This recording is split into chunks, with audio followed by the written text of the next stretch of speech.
What is up, guys? Welcome back to my YouTube channel. It's your girl Ushi and welcome back to another video. So let me tell you guys, a lot has been going on. So your girl likes things, like mama likes things, guys. I like things, ne? So I've decided that, you know what, let me change the channel situation just a little bit and make it like a true crime situation a little bit. You know what I'm saying? Let's just try something new. I feel like we've been stuck at the same place. We are not moving. Let's change. If you're not moving, you do what? You change. So let's do that. On the 9th of October 2015, one Friday afternoon, Rudy Bowie, I don't know whether it is Bowie or Bowie, I'm so sorry, but Rudy Bowie was on his way from his house to Ellen Primary School. The reason why he was going to Ellen Primary School was because he was going to fetch his son. It was after school and he was on his way to go fetch his son. So as Rudy was walking, he came across a crime scene. Obviously, to Rudy at first, it did not appear as though it was a crime scene. But then upon further inspection, as he got closer, that is when he realized that he came across a murder crime scene. So what attracted Rudy's attention were two things. One, he saw a suspicious man running away. Two, he could hear somebody gasping for air. So these two things were enough to attract Rudy's attention to the point whereby he decided to go investigate. And when he got there, he saw two people lying on the ground. He saw that these were two women. One of them he could see was deceased, and the other one was still alive, barely, and she was gasping for air. Rudy came closer, but then upon closer inspection, he also made one vital conclusion, and that was there was nothing he can do to help, because he could see that the injuries that this woman sustained were fatal, and she was going to pass on any moment. So Rudy made a very, very hard decision. He decided to go get help because he went into his pockets and then he notices that he does not have a cellular phone with him. He doesn't have a cell phone on him, so he couldn't call for help. And this is a secluded area, so it's not like he could stand there and wait for anybody to pass by. People don't really pass by there much often. To add that, maybe another reason why Rudy didn't call the cops on the crime scene, why he had to wait until he got home to his wife to go call the cops, I feel like maybe it's because of the fact that he did not have much trust in the road that he was taking. Because for those of you who know those we call it omuramba, shiherero. No, it's more like a lot of shrubs and bushes together, so it's kind of dangerous. So sometimes criminals hide in these bushes and then they ambush people that are passing by. So maybe he thought that it's easier and also safer for him to leave his phone at home rather than taking it along. So that is why he couldn't call the cops, because he did not have his cell phone on him. Now the bodies that were discovered belonged to two sisters, Jacqueline Jackie Pana Kwathena as well as Cecilia Kwathena. Now, Jacqueline was 18 years old and Cecilia was 30 years old. So when and where Jacqueline was born, where she grew up and stuff like that, I couldn't get information at all. I couldn't get information on her background, but what I could find is she transferred from Dipperson High School. And for those of you who don't know where Dipperson is Dipperson is in Okombahe. Okombahe is in Erongo region, is in the that Omaruru district. Yeah, it's in that area. So she transferred from there to Augustinium Secondary School. The reason why she transferred, I believe it was reported that she failed. So that is the reason why she decided to transfer to Augustinium so that she can go repeat her grade 10 at Augustinium.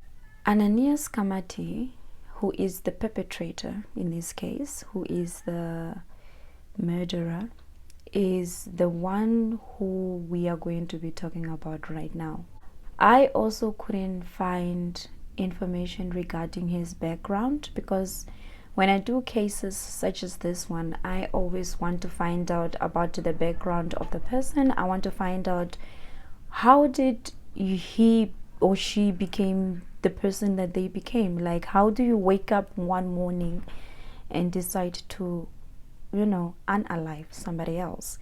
How does that come about? So that is the reason why I do these videos. So I usually want to know the person's background, but with Ananias Kamati, I could not find anything regarding his background. But I did dig around and I found quite a few interesting things on his Facebook. I went there and I saw a couple of posts that for me quite stood out, because in 2015, because remember these things happened in 2015, so most of the posts that I was mostly focusing on were around the time where this whole case happened. So in 2015, I saw a couple of really interesting as well as disturbing posts. One that really stood out to me was a post whereby he was talking about how he wants to be a cannibal. He said that he wants to start practicing cannibalism. So now, this man is holding a gun, right? In one of the pictures, there is a gun, a person holding a gun, and then the caption is I want to try cannibalism or something like that. I'm not quoting. I want to try cannibalism, and then he explained what cannibalism is in Oshiherero so that people can understand. And I'm just like, why? Why are you thinking about eating human flesh? He mentioned that twice. He made reference to that twice. Like, he kept going back to it. Like, I want to be a cannibal. And then I'm just like, okay, for me, that was like one of the major red flags that stood out to me. The other thing that actually stood out to me was he was so obsessed with Jackie. The man was obsessed. Okay, like, he was busy sharing her photos. Like, he will actually go on her page, look for her photos, and then just share them on his main page. Like, this was a child that was in, okay, she was 18 years old. Yes, technically speaking, she was an adult, but she was still in school. Like, she was still his student.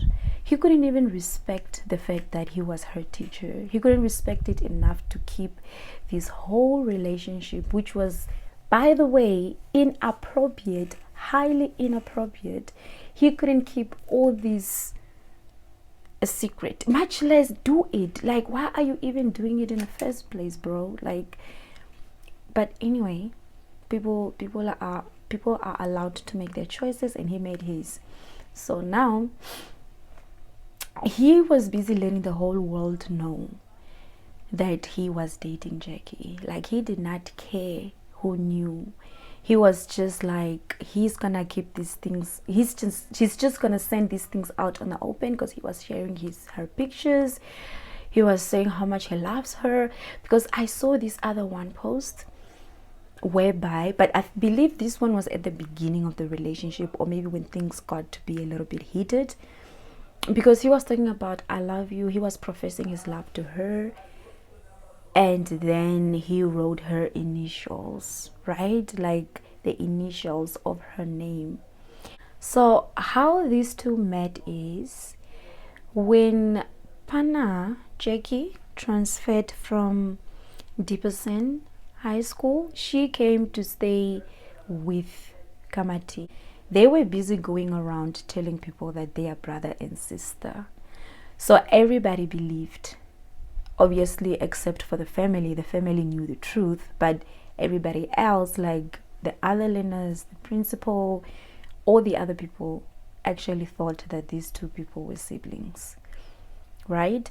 Because one of the learners even reported saying that sometimes, because their TV, like the TV in their main block is broken, so sometimes she would ask Jackie to go watch TV at, her house, and then she would say that, no, my brother is very rude, he's not gonna like that, I don't think that's a good idea, like she would just shut it down, you understand? I mean, I feel like the signs were there.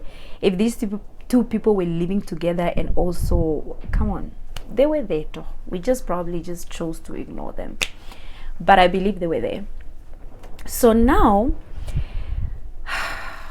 these two people are staying together, they are dating, they are involved with each other romantically. I don't know, but I believe that things probably started to not work out between the two of them, just like how most relationships end up. People sometimes they break up with one another and it's okay, right? But the thing is, I don't really think Kamati actually took this breakup well, because from there he started to go downhill, because like the very first thing that he did was he turned into a stalker. Like he was stalking Jackie, he was stalking her. He was like not running, but he was like hiding behind bushes outside her house. Just real stalker vibes, you know what I'm saying? Like calling her up, like harassing her, harassing the siblings, the sisters, insulting the sisters as well as the siblings. Like Amadi was doing the most, guys. Like he was just doing the most. Jiggy decided to she was like getting fed up, because I believe the breaking point was when he actually stormed into her house, and then he found her naked while she was bathing. And after this incident, I think this is where Jackie was like, I've had enough. She decided to go open a restraining order against him. She filed a restraining order against him. She was like, I'm not dealing with this any longer. So she just left, She left him. She was done with him. She filed a restraining order. She was just done. She was just done with the man. You understand? So now, I think this restraining order is the thing that actually pushed him over the edge, because he did not take it real well. He did not take it well at all. And I believe this is where the phone came into the picture. So Jackie had a phone, and then this phone that she was using, I believe it was Kamadi who bought her this phone. So now,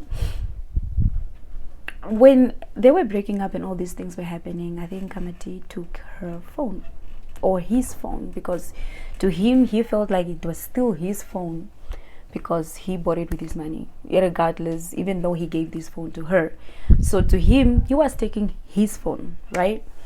So he took this phone. It was a Friday. They had just finished writing a life science. I don't know whether it was a test or it was an exam, but it was life science that they finished writing.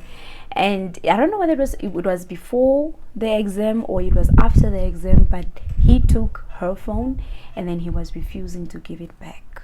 Because after she was done with the exams, she went back to him and then she was like, say, can I have my phone back? And he said, no, I'm not gonna give you your phone back. Plus, this is my phone. I bought you this phone, so I'm not gonna give you your phone back.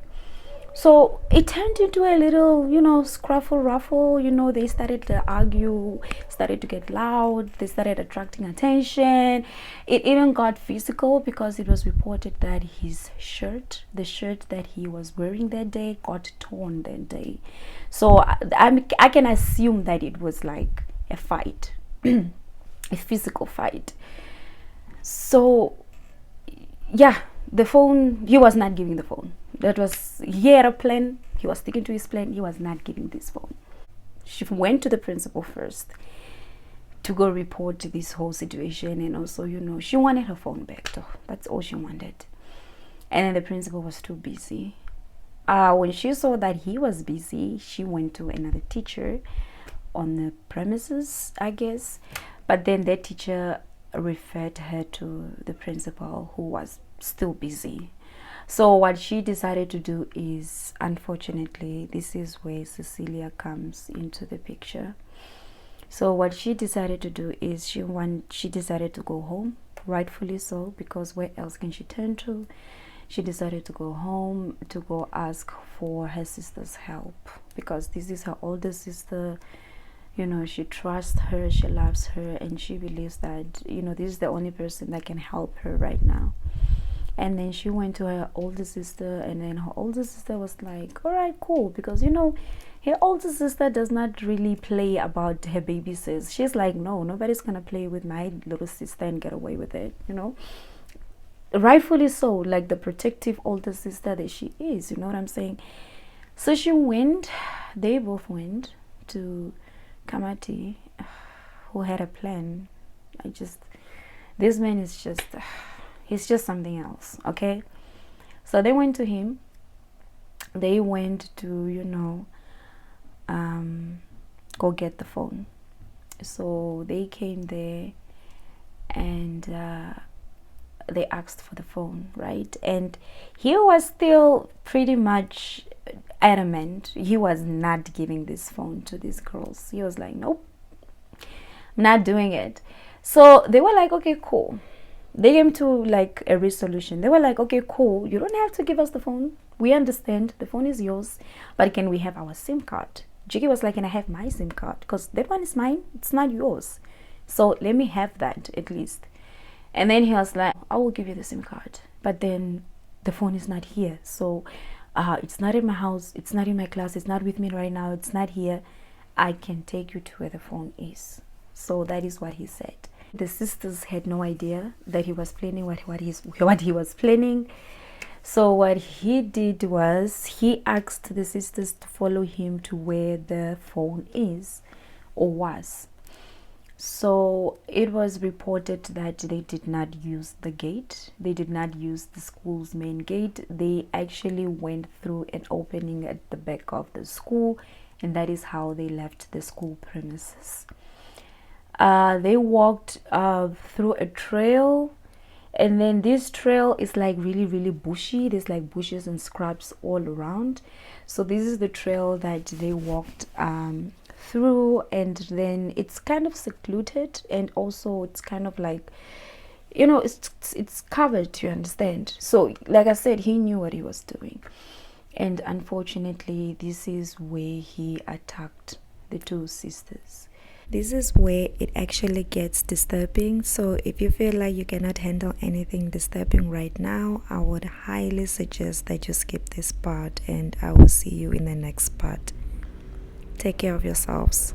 Your mental health comes first, okay? So without wasting any time, let's just get into it. Jiggy was stabbed twice, one time in the head and the other time in the chest. It wasn't reported how many times Cecilia was stabbed. This is where Rudy came in. He was passing by. He was just minding his business, going to Ellen Primary School, I believe, to go get his child. And that is how he came across this crime scene. And when Kamati saw Rudy, he ran, and Rudy was like, okay, what is going on? Let me go find out why is this man running? Like, why are you running? You know? So that's he got closer to go investigate, and yeah, that is, he saw the two sisters, and one had already passed on. Jackie had already passed on, unfortunately, and Cecilia was still alive, gasping for air. I cannot even imagine the pain that she was in. She probably was in so much pain. And Rudy saw that there was nothing that he can do right here. So what Rudy decided to do is Rudy decided to run after this man. He decided to run after this perpetrator. He decided to run after Kamati. He took a cab and then he was gone. Rudy came right after him. He couldn't see him. He asked the kids that were passing by, like, yo, did you see a man that looks like this and this and this and this? The kids were like, yeah, he got into a cab and then the cab went that way. So the cab went the way of that side of Ochomose. That is where the cab went. So yeah, gosh, this is a very sad case. And yeah, so Rudy came back to the crime scene. He went to get his child at LM Primary School, I believe. He went to go get his child and then they went home. Rudy went to go tell his wife what had happened, and the wife was like, let's call the cops. So they called the police. After they finished calling the cops, they decided to go to the crime scene themselves. They got there, and then when they got there, that's when they noticed that the cops haven't really arrived yet. And then they were like, where are the cops? Where are the cops? So yeah, the cops did not really arrive. So what they did was they waited for a while. The cops did not arrive, and then they went to the side of the road and then they just waved down like a police car that was just passing by. So this police car came, they went to the crime scene, they saw the crime scene, and then they opened the whole crime scene. Everything was just sealed off, police tape all over, and thanks to Rudy, their bodies were discovered in time, you know. So yeah, now Kamati, when he ran from the crime scene, decided to go back to school. He went straight to his class. He left a message. He left a message on the chalkboard. We write it here once I am editing the video. He said they should ask her and the boyfriend. She knows. I don't know what is it that she knew, because it was never reported what is it that she knew exactly. So I don't know about that. He tried to unalive himself by, you know, hanging, but it did not work because I believe the rope broke and then he fell. But then he decided to try again, and then the second attempt he decided to drink acid patri, like a patri, you know. So he decided to drink that, and I don't know whether it was while he was still in the process or he was done, but then the police officers came and then they knocked, they got in. And at this point, I believe he was at home. He was no longer in the class, he was at home. They got in, they went to him, but he was like in critical condition, you understand. So they took him to the Katutura State Hospital, and they took him there, and then immediately he went into the ICU, into the intensive care unit, you know, because they were trying to revive him. They were trying to, you know, yeah. So he went there for a while, but then I think believe it was 2 weeks or so, because he survived for a while, but he passed on in October because he was supposed to actually go to court a few days before that, but then he couldn't because of the state that he was in. But he passed on in October, but I believe he stayed in the hospital or in the ICU for like a couple of days or a few weeks. I'm not sure, but yeah, he was in there for some time, and then finally he succumbed to his injuries and then he passed on. Now the thing is, Mr. Kamati left a suicide note. He did leave a note, and in his note he confessed everything, but the one important thing that he actually confessed in the note is the fact that he has been planning this thing for 3 weeks, really planning on unaliving them both. The man was sick though, and he was really sick, and it was just ignored, you know. It was just blindsided, you know what I'm saying? I feel like if a lot of people actually pitched in and helped the sisters, none of this could have happened, you know. And also, oh my goodness, guys, I forgot one important detail. I'm so sorry, I'm so new to this. One important detail. So listen, when this man was transferred from Sehoba to Augustinium, it was on charges that he was actually involved with Elena at Sehoba. So this man had chances. He was involving himself romantically with these minors, and people were just giving him jobs. Why are we allowing these men around children? The man has proven himself over and over and over again that he cannot be trusted around any child. But here we are, giving him jobs, letting him sleep in the hostel, letting him sleep on the school premises, easy access. No. So I don't know what to say, guys. I really don't know what to say about this case. This case, for me, it shouldn't have happened. It really shouldn't have happened. All these things should have been prevented if only certain measures would have been taken. If only these sisters would have received the help and support that they actually needed. None of this would have happened. But there we are. That is it, guys. That is it. I am done with today's video. Today's video was a very sad one, and my sincere, warmest condolences goes to the families of the victims. I'm so sorry. No person or no family member should ever have to go through what you went through. So yeah. And yeah, thank you so much, guys, and please do support my channel. Like, subscribe, share, and comment. Tell me what you think.